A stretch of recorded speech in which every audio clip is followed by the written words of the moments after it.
ನನ್ನ ಹೆಸರು ಲತಾ ಅಂತ. ಓಕೆ. ನಾನು ಈ ತರಗತಿಯಿಂದ ನನ್ನ ಶರೀರ ಬಹಳ ಚೈತನ್ಯ ಆಗಿದೆ. ಮತ್ತೆ 100% ಪ್ರತಿಯೊಂದರಲ್ಲೂ ತಲ್ಲೀನಲ್ಲಾಗಿ ಕಲಿಬೇಕು ಅನ್ನೋದನ್ನ ಆರಾಮ ಕಲ್ತ್ಕೊಂಡೆ. ಕುತ್ಕೊಳ್ಳಿ, ಹಿಂದೆ ಕುತ್ಕೊಂಡೆ ಮಾತಾಡಿ, ಹಿಂದೆ ಕುತ್ಕೊಂಡೆ ಮಾತಾಡಿ, ಆರಾಮ ಮಾತಾಡಿ.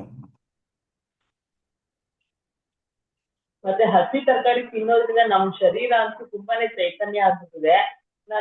ನನ್ ತೂಕ ಕೂಡ ಹಿಡ್ದೋಗ್ಬಿಟ್ಟಿದೆ. ನನ್ಗೊಂದ್ ವಾರದಲ್ಲೇ ತುಂಬಾ ತೂಕ Very good. ಕಡಿಮೆ ಆಗ್ಬಿಟ್ಟಿದೆ. ಎಷ್ಟು ತೂಕ ಮಾಡಿದ್ರೆ ಎಷ್ಟು ಕೆಜಿ ಕಡಿಮೆ ಆಗಿದ್ರಿ ಅಂತ?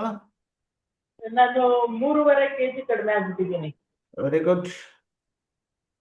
ಆಮೇಲೆ ಪ್ರತಿಯೊಂದು ವಿಷಯಕ್ಕೂ ನಮ್ಗೆ ನಾವೇ ಕಾರಣ ಆಗಿರ್ತೀವಿ. ಬೇರೆಯವ್ರನ್ನ ಯಾವತ್ತೂ ದೂಷಿಸಬಾರ್ದು ಅನ್ನೋದನ್ನ ತಿಳ್ಕೊಂಡೆ. ನಮ್ ಶಕ್ತಿಲೇ ನಮ್ಗೆ ಏಳ್ಗೆ ಇದೆ ಅನ್ನೋದು ಗೊತ್ತಾಯ್ತು. ಹಸಿ ತರಕಾರಿಯಿಂದ ತುಂಬಾ ಚೆನ್ನಾಗಿ ಜೀರ್ಣ ಆಗುತ್ತೆ ಅನ್ನೋದು ಗೊತ್ತಾಯ್ತು. ಧ್ಯಾನ ನಮ್ಗೆ ತುಂಬಾ ಆರೋಗ್ಯ ಕೊಡುತ್ತೆ ಅನ್ನೋದು ಗೊತ್ತಾಯ್ತು. ಮತ್ತೆ ಇದು ಸಮಾಧಿ ಸ್ಥಿತಿಲಿ ಈ ಧ್ಯಾನ ನಡೆಯುತ್ತೆ. ಮತ್ತೆ ಪ್ರಾಣಾಯಾಮ ಹೇಗ್ ಮಾಡ್ಬೇಕು ಅನ್ನೋದೇ ನನ್ಗೆ ಗೊತ್ತಿರ್ಲಿಲ್ಲ. ಇದ್ರದ್ದು ಅರಿವಾಯ್ತು ನನ್ಗೆ. ಆಮೇಲೆ ಸಮಾಧಾನ ಇರುತ್ತೆ, ಈ ಧ್ಯಾನ ಮಾಡಿದ್ರೆ ಸಮಾಧಾನ ಇರುತ್ತೆ.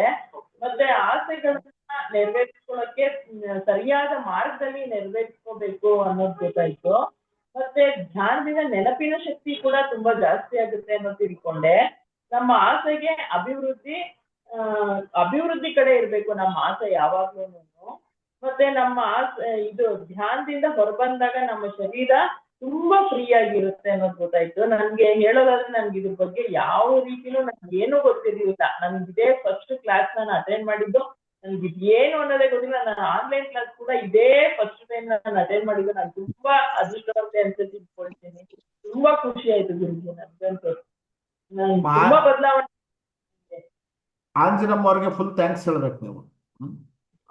ನಿಜವಾಗ್ಲು ಗಂಗಮ್ಮ ಅವ್ರಿಗೆ ತುಂಬಾ ಥ್ಯಾಂಕ್ಸ್ ಹೇಳಿ. ಮತ್ತೆ ಮುದ್ರೆಗಳು ಅಂದ್ರೆ ಏನ್ ಗೊತ್ತಿರ್ಲಿಲ್ಲ. ನನ್ಗೆ ಪೂಜೆ ಬಗ್ಗೆ ಕೂಡ ನನ್ಗೆ ಯಾವುದೇ ರೀತಿ ಮಾಹಿತಿನೇ ಗೊತ್ತಿರ್ಲಿಲ್ಲ. ನಾನು ಸುಮ್ನೆ ಅಧ್ಯಾತ್ಮ ಅಂದ್ರೆ ನಾನು ಜೋರಾಗಿ ಇದು ಅಷ್ಟೋತ್ತರ ಹೇಳ್ಕೊಡೋದು, ಇದನ್ನೇ ನಾನು ಪೂಜೆ ಅನ್ಕೊಂಡ್ಬಿಟ್ಟಿದ್ದೆ.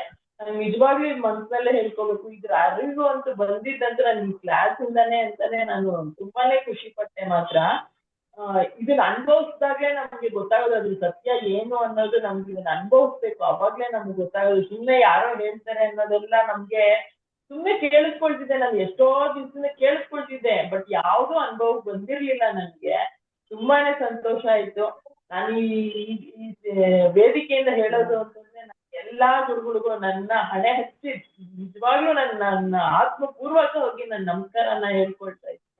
ತುಂಬಾ ಖುಷಿ ಆಗುತ್ತೆ ನನ್ಗಂತೂ. Thank you guruji. Thank you. ಧನ್ಯವಾದಗಳು.